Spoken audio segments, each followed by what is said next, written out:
Hello everyone, welcome back to learning crackers. So आज का हमारा चैप्टर है basis to accounting. Basis of accounting का मतलब होता है वो मेथड्स या वो प्रिंसिपल्स जिसके बेसिस के ऊपर बिजनेस के अंदर कोई भी ट्रांजैक्शंस को हम बुक्स ऑफ अकाउंट्स में रिकॉर्ड करते हैं। जो भी हमें इनकम हो रही है या एक्सपेंस हो रहा है, बेसिस ऑफ अकाउंटिंग पता करने में हेल्प करता है उसका टाइम क्या है। ये दो कैटेगरीज में डिवाइड होता है, एक होता है कैश बेसिस ऑफ अकाउंटिंग, एक होता है अक्रूवल बेसिस ऑफ अकाउंटिंग।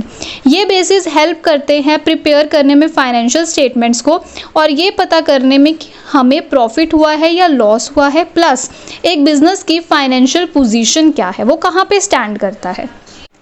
सो हमारा फर्स्ट बेसिस आता है cash basis. Cash basis of accounting का मतलब है ट्रांजैक्शन को हम सिर्फ तब रिकॉर्ड करेंगे जब एक्चुअल में हमें पैसा रिसीव होगा या हमने पैसे को पे करा होगा। ठीक है जी। सो कोई भी इनकम जब रिसीव होगी, इन हैंड होगी, हम तब उसको लिखेंगे, या कोई भी एक्सपेंस हमने पे कर दिया है हम तब उसको लिखेंगे। क्रेडिट ट्रांजैक्शंस को हम नहीं लिखते जब तक कि वो कैश में कन्वर्ट ना हो जाए। जैसा कि हमने प्रीवियस वीडियोस में डिस्कस करा था कि कुछ चीज़ें हम उस टाइम पे लिखते हैं जब ट्रांजैक्शन हुई होती है, लेकिन कैश बेसिस ये बोलता है कि जब एक्चुअल में पैसा आएगा, जब उस ट्रांजैक्शन को हम कैश में कन्वर्ट करेंगे, हम सिर्फ तभी उसको रिकॉर्ड करेंगे। क्रेडिट ट्रांजैक्शन को हम रिकॉर्ड नहीं करेंगे। जैसे रेंट रिसीव करा हमने कैश में, तो जिस दिन एक्चुअल में रेंट रिसीव करा होगा हमने कैश में, हम उसी डेट को हमारी ट्रांजैक्शन को डालेंगे। आगे आता है टॉपिक, इसके एडवांटेजेस क्या हैं। सबसे पहला simple and easy. Cash basis बिल्कुल इजी चीज़ है, जब पैसा आया आराम से अपना रिकॉर्ड कर दो उसको। आगे आता है इकोनॉमिकल मेथड। इसके अंदर ना इतना टाइम लगता है, ना इतने एफर्ट्स लगते हैं, ना अकाउंट्स को मेंटेन करने में इतना ज़्यादा कॉस्ट लगती है। जब जब ट्रांजैक्शन होती जाएगी उस टाइम, जब जब पैसा मिलता जाएगा या पैसा देते जाएंगे उस टाइम हम उसको रिकॉर्ड करते जाएंगे। Suitable for small businesses. छोटे बिजनेसेस में या ट्रेड या प्रोफेशन में हमें याद रहता है कि हमने इस बंदे से पैसे लेने हैं, तो उस टाइम पे कैश बेसिस बहुत इजी हो जाता है बनाना। आगे आता है no need for complex adjustment. इसके अंदर हमने कोई कॉम्प्लेक्स चीज़ें नहीं लिखनी, मतलब आउटस्टैंडिंग, प्रीपेड कुछ नहीं लिखना। जब पैसा आएगा बस उसी टाइम हमने रिकॉर्ड करना है। हमने क्योंकि क्रेडिट ट्रांजैक्शन ही नहीं डाली तो हमें कोई झंझट ही नहीं है देखना कि कब पैसा आएगा कब नहीं आएगा। जब आएगा बस उसको रिकॉर्ड कर देंगे। फिफ्थ पॉइंट आता है शोज एक्चुअल कैश पोजीशन। अब जब हम इसके अंदर अजम्पशंस नहीं ले रहे हैं कि इतना पैसा आएगा या इतना पैसा जाएगा, ऑन द स्पॉट हम एंट्री डाल रहे हैं, तो हमें एक्चुअल में पता चल जाएगा कि कितना पैसा हमारी फर्म के पास है। नेक्स्ट पॉइंट आता है इजी कैलकुलेशन ऑफ प्रॉफिट। जब कैश रिसिप्ट और कैश पेमेंट्स का हमें पता होगा तो हम इजीली हमारा प्रॉफिट जो है उसको कैलकुलेट कर लेंगे।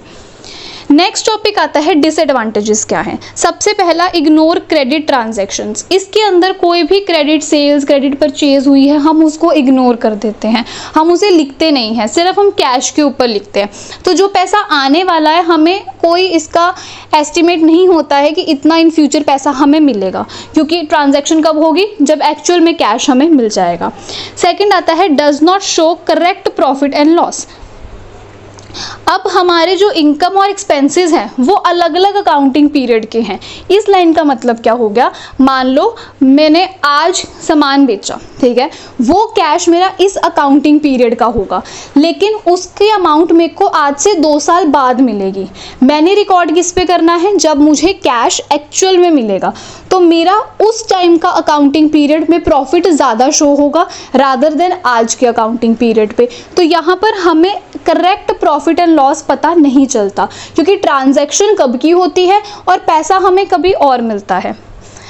थर्ड पॉइंट आता है does not show true financial position.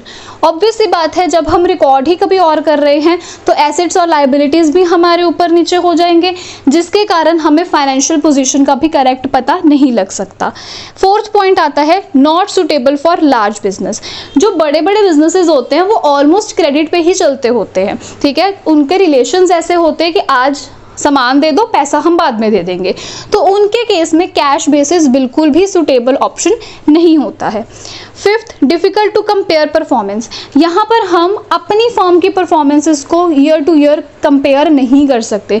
क्यों? अगेन वही बात आ जाती है, क्योंकि ट्रांजैक्शन किसी साल की होती है और पेमेंट किसी और साल होती है। सिक्स्थ पॉइंट आता है not accepted under modern accounting system. इस कैश बेसिस अकाउंटिंग को हम एक्सेप्ट नहीं करते हैं, जो भी हमारा IFRS वगैरह होता है उसके अंदर।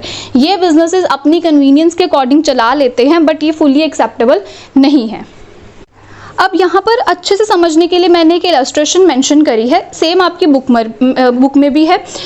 क्वेश्चन है, during the financial year 2020-2021 Ashok had cash sales of ₹3,90,000 and credit sales of ₹1,60,000. His expenses for the year were ₹2,70,000, out of which ₹80,000 is still to be paid. Find out Ashok's income for 2020 and 2021 following the cash basis. सबसे पहले हम question का मतलब समझते हैं। Question कह रहा है हमारा अकाउंटिंग पीरियड 2020-2021 का चल रहा है, उसके अंदर अशोक ने दो टाइप्स की सेल्स करी हैं। एक कैश सेल्स करी है, वो है 3,90,000 की। एक क्रेडिट सेल्स करी है जो कि 1,60,000 की है, मतलब उधार पे सामान बेचा है।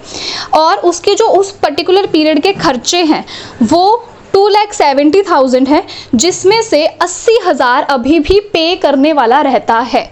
मतलब 270 में से 80,000 अभी भी हमने पे करना है, वो पे नहीं हुआ है। तो हमने अशोक का कैश बेसिस के ऊपर फाइंड आउट करना है कि कैश बैलेंस क्या होगा। सबसे पहला स्टेप होगा हम कैश इनकम ढूंढेंगे, हमें इनकम कितनी होगी। अब इनकम कहाँ से होगी? जब हम कोई गुड सेल करेंगे। यहाँ पे दो टाइप्स में सेल हुए हैं, कैश सेल्स और क्रेडिट सेल्स। तो कैश इनकम में हम सिर्फ और सिर्फ कैश सेल्स लिखेंगे, क्योंकि क्रेडिट सेल्स का मतलब होता है उधार पे सामान दिया है, उसका भी हमें पैसा नहीं मिला है। स्टेप 2, हमने निकालना है कैश एक्सपेंसेस पेड। तो हमने कितने एक्सपेंसेस पे कर दिए? टोटल एक्सपेंसेस हमारे पास थे 2,70,000, जिसमें से 80,000 अभी हमने पे करने हैं। तो एक्चुअल कितने हमने पे करे? हम क्या करेंगे, टोटल में से 80,000 को माइनस कर देंगे।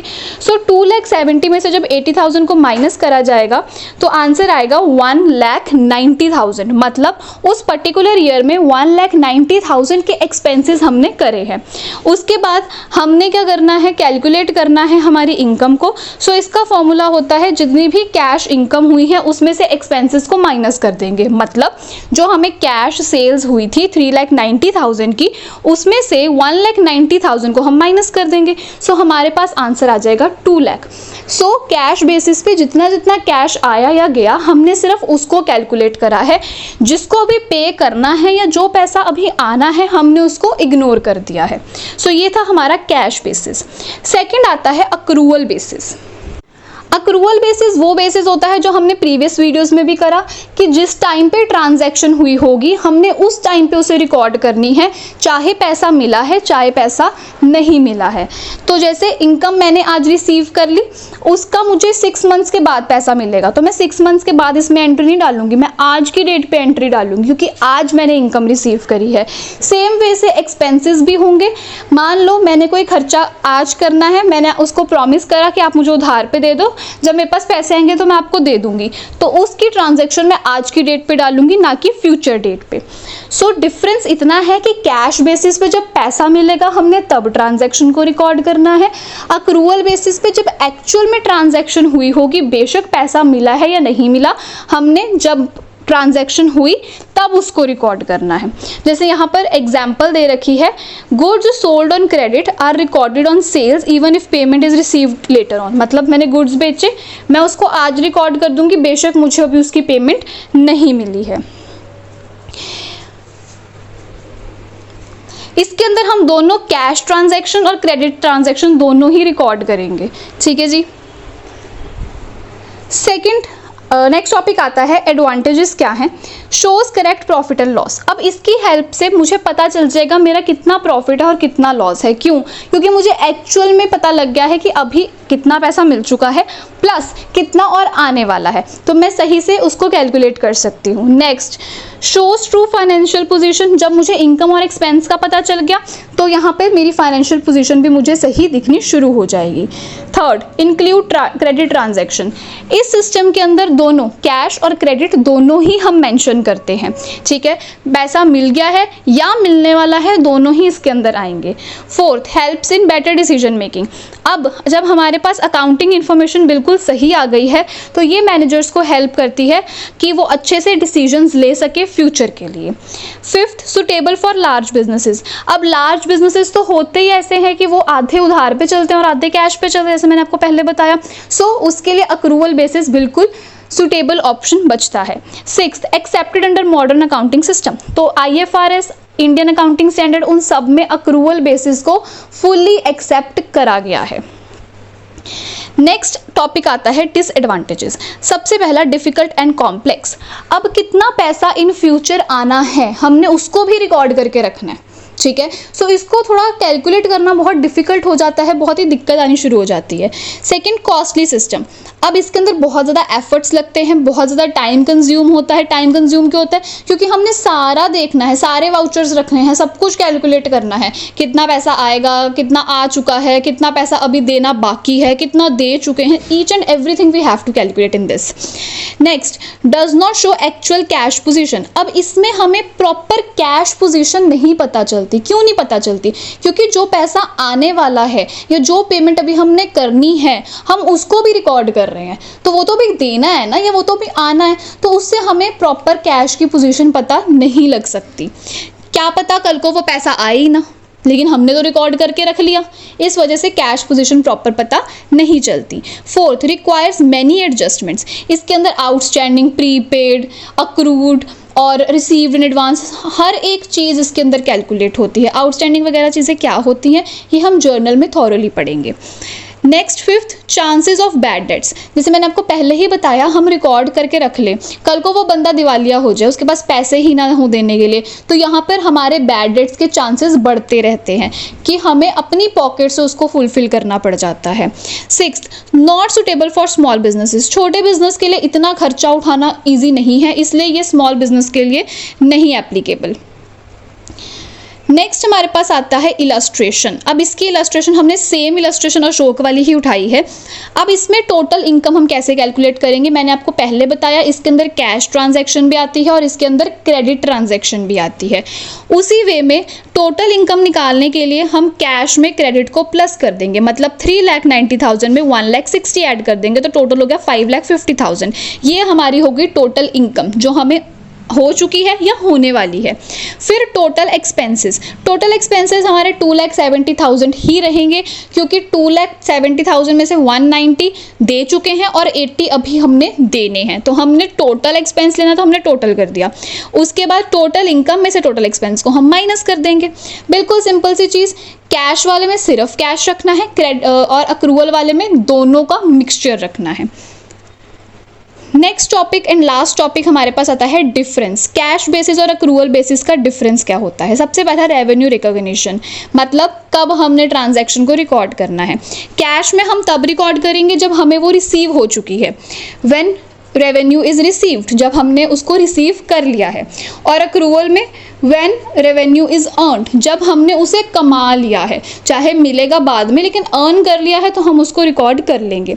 Second, expense recognition, same point, revenue की जगह हमने अब एक्सपेंस लिख देना है। Next, credit account. Cash basis पे हमने क्रेडिट अकाउंट नहीं डालना होता, लेकिन अक्रूवल बेसिस में हमने क्रेडिट अकाउंट भी साथ में मेंशन करना होता है। टैक्सेशन।